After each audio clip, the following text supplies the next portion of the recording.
பக்தர்களை வந்து அலோவ் பண்ணுவாங்க சில இடங்கள்ல. நிறைய விஐபிஸ்லாம் அங்க நின்னு சாமி கும்பிட்டுருக்காங்க. கருவறைக்குள்ள தான் அலோவ் பண்ண மாட்டாங்க அப்படின்ற மாரி. அர்த்த மண்டபத்துக்கு அடுத்து இருக்கிறது தான் கருவறை. அங்க தான் அலோவ் பண்ண மாட்டாங்கன்னாங்க. ஆக்சுவலாக கருவறைக்கு முன்னால் இருப்பது தான் அர்த்த மண்டபம். சும்மா சின்னதாக இருக்கும். அங்கே தான் உற்சவர் இருப்பார். உள்ளே இருக்கிறவர் வந்து மூலவர், வெளியில் இருக்கிறவர் உற்சவர். அந்த இடத்துக்கு ஜிஆர் போகிறாரு. போகிறவர் நின்று ஏதோ இளையராஜாட்டா சொல்கிறாரு. இளையராஜா முகம் வாடிய முகத்தோடு அப்படியே திரும்பி வந்து இந்த அர்த்த மண்டபம்ங்கிற வரைக்கும் போகலாம். வந்து ஏற்கனவே அனுமதிக்கப்பட்ட ஒரு இடமா தான் இருக்குது. அந்த நேரத்தில் என்ன நிகழ்ந்ததுன்னு பட் வாடிய முகத்தோடு அவர் வெளியில் வர்றதை பார்க்கும்பொழுது நமக்கு ரொம்ப கவலையாக இருந்துச்சு. இதை இளையராஜாவே தவிர்த்துருக்கலாம். இளையராஜா மட்டும் அல்ல, பிறப்பால் அதுலேருந்து பிறந்தவங்க இதுலேருந்து பிறந்தவங்க எல்லாம் அந்த ஒரு சனாதனம் சொல்லுது இல்லையா, அதற்கு இன்னைக்கு ஒரு பெரிய எதிர்ப்பு குரல் கிளம்பியிருக்கு. அதை இளையராஜா மீண்டும் அந்த பிரச்சனையை உருவாக்கியிருக்கிறாரு. இளையராஜாவால் அந்த விவாதம் மீண்டும் இங்கே ஸ்டார்ட் ஆகிருக்கு. அப்படி இருக்கக்கூடிய ஒரு பெரிய டேரக்டர், ஒரு சக்ஸஸ்ஃபுல் டேரக்டர், ஷாருக் கானை வச்சு படம் பண்ண ஒரு டேரக்டர், அவரை எப்படி சார் அவ்வளோ ஈஸியாக அந்த கேள்வி கேட்க முடியுது? இங்கேருந்து இந்திக்கு போன நடிகர்கள் பல பேர் அங்கே இருக்கிற பாலிடிக்ஸ் தாங்க முடியாமல் வந்திருக்காங்க. இது வேண்டாம், அந்த ஃபீல்டே வேண்டாம் அப்படின்ட்டு. இன்னொன்று, இப்போ இங்கேருந்து தென்னிந்தியாவிலேருந்து ஒருத்தர் வந்து அங்கே ஜெயிப்பதை பெரும்பாலும் அங்கே இருப்பவர்கள் விரும்புவதில்லை. பாலிவுட்டில் நீண்ட காலமாக வந்து ஒரு தென்னிந்தியர்கள் மேலே ஒரு வெறுப்பு இருக்குது. சிரஞ்சீவிலாம் அங்கே போய் ஒன்றுமே பண்ண முடியல, விரட்டி விட்டாங்க. ஓகே, அங்கே ஒரு பெரிய பாலிடிக்ஸ் பண்ணுவாங்க. அவங்க ஆண்களுடைய ஆதிக்கம் மட்டும்தான் அங்கே இருக்கணும். அதை தாண்டி இங்கேருந்து யார் போனாலும் ரொம்ப அழகாக லாவகமாக அனுப்பிச்சி விட்ருவாங்க. இப்போ எல்லாம் போயிருக்காரு. இவரெல்லாம் என்ன மாதிரி உங்களுக்கு குடைச்சல் கொடுப்பாங்கங்கிறது இப்போ தெரியல, போயிருக்காரு. சார், இப்போ சூர்யா அவர்களுடைய அடுத்த படம், அது ஆர்ஜே பாலாஜி சூர்யா அவங்களோட ப்ராஜெக்டில் விஜய் சேதுபதியை வந்து ஒரு முக்கியமான ரோலுக்காக பேசியிருக்காங்க அப்படின்னு சொல்லி கேள்விப்பட்டேன் சார். இப்போ அவருக்கு ஏதாவது ஒரு ரிக்வஸ்ட்டாக போயிருக்கலாம், அல்லது சார் நீங்கள் வந்தீங்கன்னா எங்களுக்கு கொஞ்சம் ரொம்ப இருக்குங்க, ஏதாவது ஒன்று ஒருத்தர் கவுக்கிறது தானே. ஓகே, ஒருத்தர் கால்ஷீட்டு வேணும்னா நீங்கள் தான் சார் படமே, நீங்கள் இல்லைன்னா நாங்கள் வந்து என்ன சார் அப்படிங்கிற மாதிரி ஏதாவது பேசும்பொழுது, அடரா நம்ம மேலே இவ்வளோ அன்பு வச்சுருக்காங்களேன்னு இறங்கி வர்றது தானே. ஸோ இதெல்லாம் நடக்கும். சினிமாவில் வந்து காலில் விழுறதும் சகஜமாக நடக்கும், காலை வாரி விடுறதும் சகஜமாக நடக்கும். சார் வணக்கம். சார் வணக்கம் சார். நேற்று பார்த்தீங்கன்னா ஒரு நியூஸ் வந்து ரொம்ப பரபரப்பாக எல்லாராலையுமே பேசப்பட்டது. ஸ்ரீவில்லிபுத்தூர் ஆண்டாள் கோயிலில் இளையராஜா அவர்கள் வந்து அவமதிப்பு ஏற்பட்டுச்சு அப்படின்னு சொல்லி ஒரு நியூஸ் வந்து நம்ம எல்லாராலையும் பார்க்கப்பட்டது. நீங்கள் அந்த வீடியோ பார்த்துருப்பீங்க. அதில் ரொம்ப தெளிவாக இருக்குது. இளையராஜா இந்த ஜிஆரோட பேசிக்கிட்டே போகிறாரு. இந்த அர்த்த மண்டபத்துக்குள்ளே போயிடுறாங்க அவங்க. ஆக்சுவலாக கருவறைக்கு முன்னால் இருப்பது தான் அர்த்த மண்டபம். சும்மா சின்னதாக இருக்கும். அங்கே தான் உற்சவர் இருப்பார். உள்ளே இருக்கிறவர் வந்து மூலவர், வெளியில் இருக்கிறவர் உற்சவர். அந்த இடத்துக்கு ஜிஆர் போகிறாரு. போகிறவர் நின்று ஏதோ இளையராஜாட்ட சொல்கிறாரு. இளையராஜா முகம் வாடி போகுது.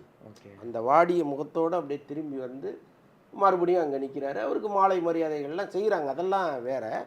பட் இந்த காட்சியை பார்த்த லட்சக்கணக்கான இளையராஜாவுடைய ரசிகர்கள் மனம் புண்பட்டுருக்கு. அதில் ஒன்றும் சந்தேகமே இல்லை. இளையராஜாவுக்கு ஒரு அவமானம்னா அது தனக்கு ஏற்பட்ட அவமானமாக கருதுகிற லட்சம் பேர் உலகம் முழுக்க இருக்காங்க. இளையராஜா வந்து ஒரு மிகச்சிறந்த ஆன்மீகவாதிங்கிறது எல்லாருக்குமே தெரியும். அவர் வந்து ஒரு பெரிய இசையமைப்பாளருங்கிறதை தாண்டி அவர் இந்த ஆன்மீக பணிகளுக்காக தன்னை எந்த அளவுக்கு அர்ப்பணிச்சுட்டாருங்கிறதெல்லாம் எல்லாருக்குமே தெரியும். ஸ்ரீரங்கம் ராஜகோபுரம் கட்டுவதற்கு அவர் தான் வந்து ஒரு 8 லட்சம் ரூபா அன்றைக்கி நிதி கொடுத்தாரு. அவர் ஒரு இசை நிகழ்ச்சி நடத்தி கொடுத்தாரு. அதே மாதிரி வந்து திருவண்ணாமலை அங்கே அந்த கோயிலுக்கு வந்து பல்வேறு பணிகளை அவர் செஞ்சு கொடுத்துருக்கிறாரு. ஸோ அப்போ தொடர்ந்து வந்து அவர் இந்த ஆலய பணிகளுக்காக தன்னை அர்ப்பணிச்சுக்கிறது இதெல்லாம் நடக்குது. அப்புறம் இசையில் வந்து அவ்வளவு பக்தி பாடல்களை அவர் போட்டிருக்கிறாரு. இன்றைக்கி ஆன்மீக பெரியவர்கள் பல பேர் சொல்கிற அத்தனை மந்திரங்களும் இளையராஜாவுக்கும் தெரியும். ஸோ அப்படிப்பட்ட ஒரு ஆன்மீக பெரியவரை, அவர் ஒரு இசையமைப்பாளருங்கிறத கூட தள்ளி வச்சுருங்க, ஒரு ஆன்மீக பெரியவருக்கு நேர்ந்த இந்த அவமானத்தை வந்து எல்லாருமே ரொம்ப வருத்தத்தோடு பார்க்குறாங்க. அதே நேரத்தில் இப்போ ஒவ்வொரு மதத்திற்கும் ஒவ்வொரு கொள்கை கோட்பாடெல்லாம் இருக்குது. அந்த கோட்பாடுகளுக்கு உட்பட்டு தான் நாங்கள் வந்து அவரை அங்கே நிற்க வச்சோம் அப்படிங்கிற மாதிரி அவங்க ஒரு கருத்து சொல்கிறாங்க. இப்போ ஆக்சுவலாக இந்து சமய அறநிலைத்துறை ஆணையர் என்ன சொல்கிறாருன்னா, அவர் ஒரு அறிக்கை ஒன்று வெளியிட்டிருக்கிறாரு. அதில் வந்து இந்த அர்த்த மண்டபத்திற்குள் மடாதிபதிகளும் அர்ச்சகர்களுக்கும் தான் அனுமதி, அதனால தான் வந்து அவர் அங்கே நிற்க வச்சுருக்கோன்னு அவர் சொல்கிறார். பட் இளையராஜா என்ன சொல்கிறாரு, அப்படி ஒரு சம்பவமே நடக்கலை, இது வந்து இது மாதிரி பேசாதீங்க, வதந்திகளை பரப்பாதீங்க, என்ன மையமா வச்சு இந்த செய்தியை வந்து பெருசுப்படுத்தாதீங்கன்னு சொல்கிறாரு. அதுதான் வருத்தமாக இருக்குது மக்களுக்கு. என்னென்னா, இப்போ உங்களுக்காக நாங்கள் வந்து சண்டை போடுறோம், உங்களுக்கான உரிமைகள் வேணும்னு நாங்கள் கேட்குறோம். ஆனால் நீங்கள் வந்து அந்த அந்த முரட்டு பிடிவாதத்துலேருந்து நீங்கள் வெளியில் வரவே மாட்டேங்கிறீங்களே, ஏன் உங்களுக்கு தொடர்ந்து சப்போர்ட் பண்ணுறீங்க அப்படிங்கிறது தான் இப்போ அவருடைய ரசிகர்களுடைய குரலாக இருக்குது. நிறைய பேர் வந்து ரொம்ப அழுத்தமாக பதிவு பண்ணாங்க. அந்த அர்த்த மண்டபத்துக்குள்ள வந்து ஆ, அதாவது பக்தர்களை வந்து அலோவ் பண்ணுவாங்க சில இடங்கள்ல. நிறைய விஐபிஸ்லாம் அங்கே நின்று சாமி கும்பிட்டுருக்காங்க. கருவறைக்குள்ள தான் அலோவ் பண்ண மாட்டாங்க அப்படின்ற மாதிரி. நீங்களுமே இப்போ இன்டர்வியூவில் ஃபர்ஸ்ட் என்ன சொன்னீங்க, அர்த்த மண்டபத்துக்கு அடுத்து இருக்கிறது தான் கருவறை, அங்கே தான் அலோவ் பண்ண மாட்டாங்கன்னாங்க. ஆனால் இளையராஜா அவர்கள் வந்து அர்த்த மண்டபத்துக்குள்ளேயே வந்து அலோவ் பண்ணலை அப்படின்றது வந்து நிஜமா நீங்கள் சொன்ன ஃபேன்ஸ் மத்தியில் ஒரு பெரிய வருத்தத்தை ஏற்படுத்தியிருக்கு. ஆமாம்மா, இதில் என்ன பிரச்சனைன்னா அந்த ஜீயர்களோடு ஒரு போகும்பொழுது அந்த அர்த்த மண்டபத்துக்குள்ளே இவர் அனுமதிக்கணுமான்னு கேட்குறாங்க. இதே நேரத்தில் ஜீயர்கள் இல்லாமல் இளையராஜா போயிருந்தா நிச்சயமாக அந்த அர்த்த மண்டபத்தில் உட்கார வச்சோ நிற்க வச்சோ அவருக்கு ஒரு மரியாதையை செஞ்சுருப்பாங்கங்கிறது என்னுடைய நம்பிக்கை. ஏன்னா சில கோயில்களுக்கு நாங்கள் போகும்பொழுது அர்த்த மண்டபம் வரைக்கும் போய் எங்களுக்கு அந்த மாலை மரியாதைகள்லாம் செலுத்தியிருக்காங்கன்னு வைங்களேன். எதுக்கு சொல்ல வரேன்னா, இந்த அர்த்த மண்டபம்ங்கிற வரைக்கும் போகலாம். வந்து ஏற்கனவே அனுமதிக்கப்பட்ட ஒரு இடமா தான் இருக்குது. அந்த நேரத்தில் என்ன நிகழ்ந்ததுன்னு நமக்கு தெரியல. அவருக்கு என்ன சொல்லி வெளியேற்றப்பட்டாருங்கிறது நமக்கு புரியல. பட் வாடிய முகத்தோடு அவர் வெளியில் வர்றதை பார்க்கும்பொழுது நமக்கு ரொம்ப கவலையாக இருந்துச்சு. இதை இளையராஜாவே தவிர்த்துருக்கலாமே. ஏன்னா இப்போ கஸ்தூரி சொன்ன மாதிரி தான், கஸ்தூரி சொன்னது தவறு. கருவறைக்குள்ளே யாருமே போக மாட்டாங்க, இளையராஜாவும் விடலன்னு அவங்க சொல்கிறாங்க. மேட்ரு கருவறை கிடையாது, அர்த்த மண்டபம் தான். அதுவே அவங்க புரியாமல் சொல்கிறாங்க. அதே நேரத்தில் இளையராஜாவே ஒரு கடவுள், இளையராஜா ஒரு கோயில், அவர் எதுக்கு போகணுங்கிற கருத்தில் பல பேர் உடன்படுறாங்க. பட் இதெல்லாம் பெரிய விவாதமாக போயிட்டுருக்கு. நான் என்ன சொல்கிறேன்னா, இப்போ ஒவ்வொரு மதத்திற்கும் ஒரு கொள்கை கோட்பாடு வச்சுருக்காங்க. இப்போ சீக்கிய மதத்தின் புனித ஆலயமான பொற்கோயில், அங்கே வந்து ஷூ காலோடு உள்ளே வந்த இராணுவத்தினர் அங்கே துப்பாக்கி சூடெல்லாம் நடத்தினது தான் சீக்கியர்களுக்கு பெரிய கோபத்தை ஏற்படுத்தி இந்திரா காந்தியாக இருந்தாங்க. அப்போ அவங்களுக்கு வந்து ஒரு கணக்கு ஒன்று வச்சுருக்காங்க. இது வந்து இவங்க நுழையலாம், இவங்க நுழையக்கூடாதுங்கிற மாதிரிலாம் இருக்குது. பட் இது வந்து சனாதானம், பிறப்பு, இந்த மாதிரி பல விஷயங்கள் இதுக்குள்ளே இருக்குது.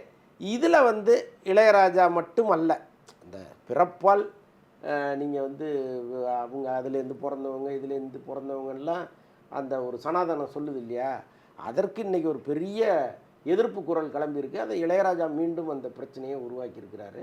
இளையராஜாவால் அந்த விவாதம் மீண்டும் இங்கே ஸ்டார்ட் ஆகிருக்கு. நான் ஒரு காலத்தில் ஆலயத்திற்குள்ளே வந்து இவங்க வரக்கூடாது அப்படிங்கிற ஒரு பெரிய திண்டாமை இருந்துச்சு. அதற்கப்புறம் அதையெல்லாம் உடைச்சிட்டு பெரியார் போல் பல பேர் உள்ளே வந்து அதை ஒரு பெரிய முயற்சி எடுத்து இன்றைக்கி எல்லாருமே ஆலயத்துக்குள்ளே போகிறது வந்துச்சு. அப்போ எங்கே போச்சு இவங்களுடைய அந்த கோட்பாடுகள்லான்னு தெரில. அப்போது நான் ஒரே கோட்பாட்டோடு இருக்கிறேன்னா இன்றைக்கி வரைக்கும் அதுக்காக நீங்கள் இருக்க வேண்டியதானே. அப்போ அதில் ஒரு தளர்வு ஏற்படுது. அப்போ மெல்ல மெல்ல தளர்வுகள் ஏற்படும் பொழுது இளையராஜா போன்ற ஒருத்தருக்கு கூட அங்கே இடம் இல்லைன்னா அப்போ என்னத்தை நம்ம சொல்கிறோம். இப்போ மென்ஷன் பண்ண அதே விஷயம் தான் அமீர் அவர்களுமே பதிவு பண்ணியிருந்தார். இன்னமும் சனாதனம் வந்து தலைவிரித்து ஆடுது அப்படின்னு சொல்லி இது பண்ணியிருந்தார். சார் அப்படியே நேற்றே பார்த்தீங்கன்னா இன்னொரு இடத்துல வந்து பாலிவுட்டில் பார்த்தீங்கன்னா டைரக்டர் அட்லி வந்து அவரோட தெரி ரீமேக் அந்த படம் பேபி ஜான் படத்தோட ப்ரமோஷனுக்காக போகும்போது கபில் சர்மா ஷோலையும் வந்து ஒரு பாடி ஷேமிங் வந்து ஒன்று நடந்திருக்கு அப்படின்ற ஒரு விஷயத்தை பார்த்துருக்கோம். ஆனால் அட்லி வந்து அதுக்கு வந்து தக்க பதிலடி ரிப்ளை கொடுத்தாலுமே அந்த விஷயம் வந்து பெரிய லெவலில் எல்லாராலையுமே பேசப்பட்டுச்சு. அந்த விஷயத்தை நீங்கள் எப்படி பார்க்குறீங்க? இப்போது பாலிவுட்டில் மட்டும் கிடையாது, தமிழ்நாட்டிலையும் அவருடைய நிறம் குறித்தான விவாதங்கள் அவர் வரும்போது இருந்துச்சு. அட்லி வந்து அந்த கலரு இதை வச்சு பல கிண்டல்கள் இருந்துச்சு. இன்னும் சொல்லப்போனால் அட்லியும் அவருடைய மனைவியும் தம்பதி சமேதராக நிற்கும் பொழுது பல பேர் வந்து அது குறித்து பயங்கரமான கமெண்ட்டுகள்லாம் போட்டுக்கிட்டு இருந்தாங்க.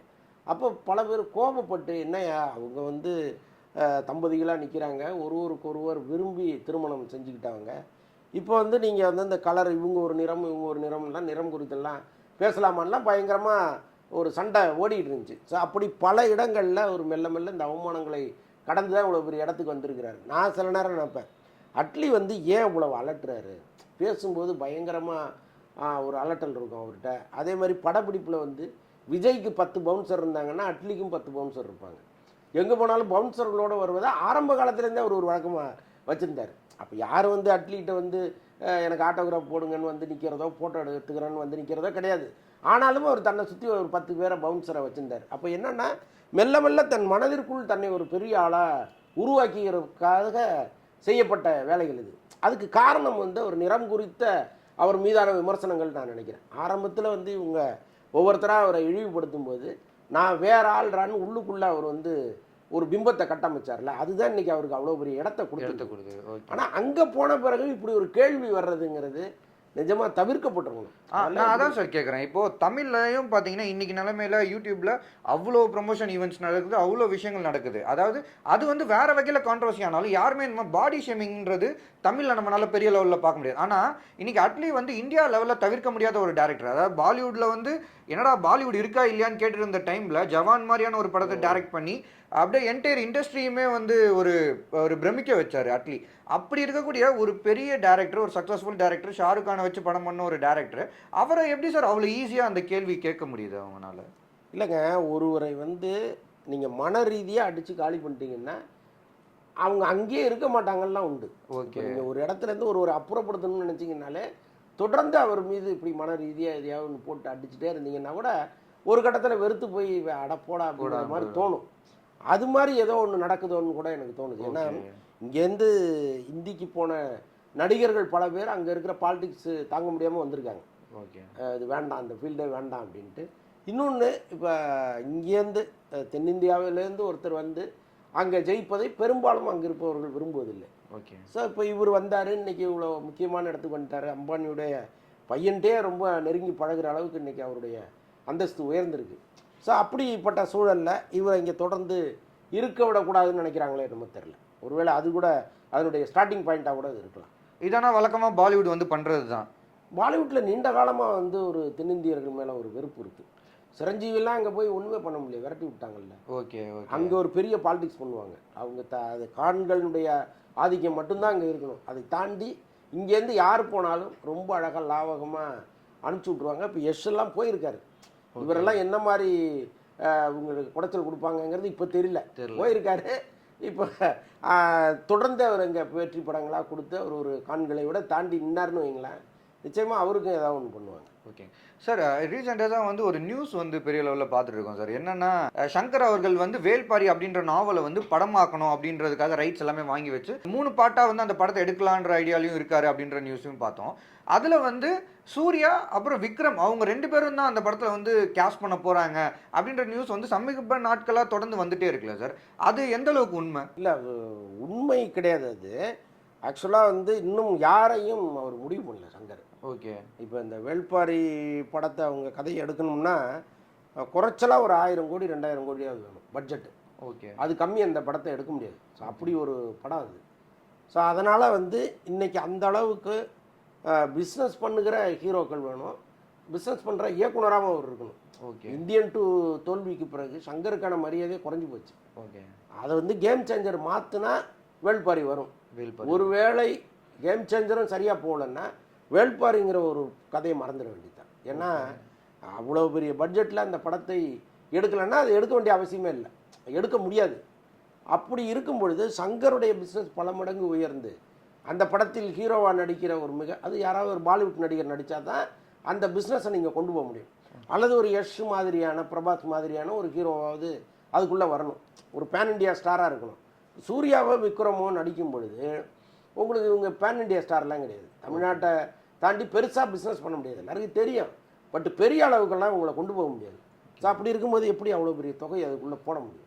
ஸோ இந்த கணக்குகள்லாம் இருக்குது. சூர்யா அவர்களுக்கு வந்து ஒரு மார்க்கெட் இருக்குல்ல சார், சவுத் இந்தியா ஃபுல்லாகவே ஒரு பெரிய மார்க்கெட் இருக்குது. இந்தியா தான் கங்குவா வந்து அடித்து காலி பண்ணிடுச்சு. ஓகே. கார்த்திக் சுப்ராஜே ரொம்ப மன கலக்கத்தில் இருக்கார். அவர் எடுத்த படத்தை, ஏன்னா அவர் ப்ரொடக்ஷனில் உருவான படம் அது. இதையே அவர் நினச்ச மாதிரி பிஸ்னஸ் பண்ண முடியாது. ஸோ அப்படி ஒரு சூழலை கங்குவா உருவாக்கிடுச்சு. ஸோ அப்படி இருக்கும்போது கங்குவா மாதிரி பல மடங்கு பட்ஜெட்டு வேள்பாரிங்கிறது. ஓகே. எப்படி நீங்கள் வெறும் சூர்யாவும் விக்ரம வச்சு எடுக்க முடியும்? அதெல்லாம் பெரிய ரிஸ்க் இருக்குது. ஓகேங்க சார். இப்போ சூர்யா அவர்களுடைய அடுத்த படம் அது ஆர்ஜே பாலாஜி சூர்யா அவங்களோட ப்ராஜெக்டில் விஜய் சேதுபதியை வந்து ஒரு முக்கியமான ரோலுக்காக பேசியிருக்காங்க அப்படின்னு சொல்லி கேள்விப்பட்டோமே சார். ஆனால் அவர் தரப்புலேருந்து இன்னும் எந்த முடிவுமே எடுக்கலை, வெயிட்டிங்கில் இருக்காது அந்த ப்ராஜெக்ட். வந்து விஜய் சேதுபதி அவர்கள் வந்து உள்ளே வருவாரா மாட்டாரா அந்த ஒரு இடத்துல இருக்கு. ஆனால் அவர் என்ன முடிவு எடுப்பாருன்னு நீங்கள் நினைக்கிறீங்க? அவர் உள்ள வர்றதுக்கான வாய்ப்புகள் இருக்கா விஜய் சேதுபதி? இல்லை, வாய்ப்புகள் இருக்குது, இல்லைன்னா நான் சொல்ல முடியாது. என்னென்னா இப்போ இந்த விடுதலைக்கு பிறகு அவர் இன்னும் ஒரு பெருசாக எந்த படங்களும் கமிட் பண்ணல. ஓகே. ஸோ அப்படி தான் இருக்குது. இன்னொன்று வந்து, ஆனால் இப்போ இந்த மகாராஜா வெற்றிக்கு பிறகு ஒரு சில முடிவுகள் எடுத்திருந்தார். ஒரு படத்தில் கேமியாவாக நடிக்கிறதோ அல்லது வில்லனாக நடிக்கிறதோ வேண்டாம், நம்ம வந்து இனிமேல் தொடர்ந்து ஹீரோவாகவே நடிப்போம் அப்படிங்கிற மாதிரி ஒரு முடிவை எடுத்திருந்தார். பட்டு இப்போ அவருக்கு ஏதாவது ஒரு ரிக்வஸ்ட்டாக போயிருக்கலாம், அல்லது சார் நீங்கள் வந்தீங்கன்னா எங்களுக்கு இன்னும் கொஞ்சம் தெம்பாக இருக்கும்னு ஏதாவது ஒன்று ஒருத்தர் கவுக்கிறது தானே. ஓகே. ஒருத்தர் கால்ஷீட் வேணும்னா நீங்கள் தான் சார் படமே, நீங்கள் இல்லைன்னா நாங்கள் வந்து என்ன சார் அப்படிங்கிற மாதிரி ஏதாவது பேசும்பொழுது அடரா நம்ம மேலே இவ்வளோ அன்பு வச்சுருக்காங்களேன்னு இறங்கி வர்றது தானே. ஸோ இதெல்லாம் நடக்கும் சினிமாவில் வந்து. காலில் விழுறதும் சகஜமாக நடக்கும், காலை வாரி விடுறதும் சகஜமாக நடக்கும். ஸோ அப்படி இருக்கும்போது விஜய் சேதுபதி உள்ளே கொண்டு வருவதற்கான முயற்சிகள் என்னென்ன நடக்குதுன்னு தெரில.